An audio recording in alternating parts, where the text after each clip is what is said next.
ए बार खेला शेष, उन्नयन शुरू। अब खेल समाप्त, टीएमसी का खेल समाप्त।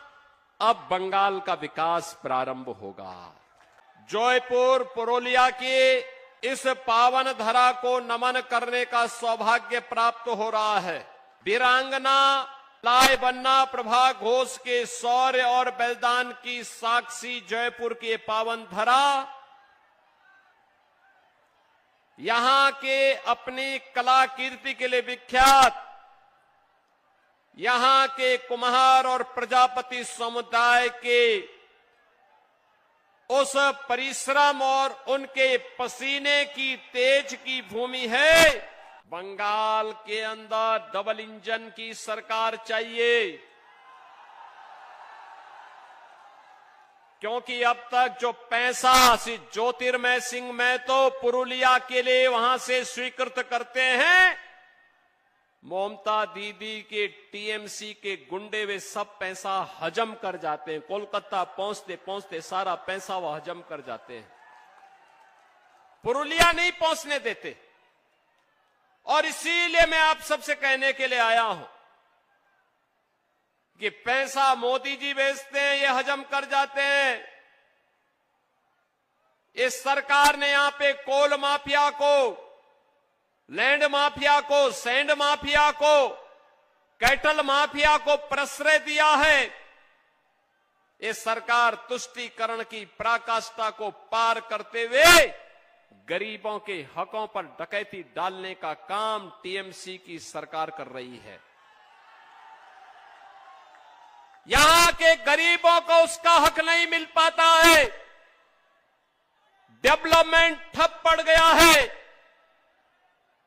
नौजवान बेरोजगार है, उद्योग धंधे चौपट हो रहे हैं। जो बंगाल आजादी के समय भारत की अर्थव्यवस्था का ग्रोथ इंजन बनकर के 1/3 अर्थव्यवस्था पर जिस बंगाल का कब्जा था, धीरे धीरे करके उसका शेयर कम होता गया। 7,000 से अधिक उद्योग पिछले 10 वर्ष के अंदर बंगाल के अंदर बंद हुए हैं। 18,000 से अधिक एमएसएमई यूनिट बंद हुई हैं।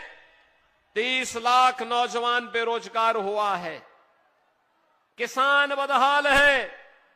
नौजवान के हाथ को रोजगार नहीं है। माताएं और बहनें असुरक्षित हैं। यहां पर अब लव जिहाद और लैंड जिहाद की घटनाएं बढ़ती जा रही हैं। गौ हत्या धड़ल्ले से हो रही है और टीएमसी की ममता दीदी की सरकार मौन बनी हुई है। मौन बनी हुई है। बहनों और भाइयों, कमोवेश जैसी स्थिति बंगाल के अंदर है, यही 2017 के पहले यूपी में भी थी। यूपी में भी ऐसे ही थी। यूपी में अराजकता चरम पर थी। गुंडागिर्दी होती थी। पर्व और त्योहार के पहले दंगे शुरू हो जाते थे। कर्फ्यू रहता था। गरीबों के हक को छीन लिया जाता था। लव जिहाद और लैंड जिहाद की घटनाएं घटती थी। गौ हत्या सरेआम होती थी।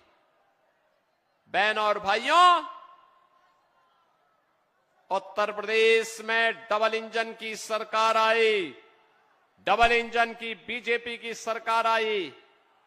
आज वहां उपद्रव नहीं, उत्सव है, उत्सव। यूपी में सड़कों पे नमाज नहीं पढ़ी जाती है। यूपी में मस्जिदों से अजान की आवाज नहीं आती है। यूपी में तो एक ही नारा गूंजता है, न गौ माता को कटने देंगे, न हिंदुओं को बंटने देंगे।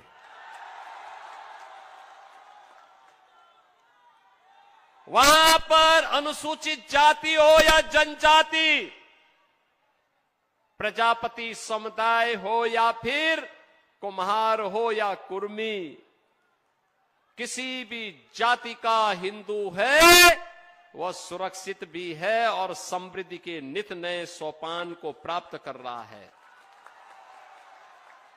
अब अयोध्या में राम भक्तों पर कोई लाठी गोली नहीं चला सकता। अब तो अयोध्या में भगवान राम का भव्य मंदिर का निर्माण हो गया है। लेकिन बंगाल को एक साजिश के तहत पहले कांग्रेस ने, फिर कम्युनिस्टों ने, अब टीएमसी ने अव्यवस्था, अराजकता और गुंडागिर्दी का अड्डा बना दिया है। ममता दीदी कहती है कि खेला हो भी, लेकिन मैं ममता दीदी से बोलना चाहता हूं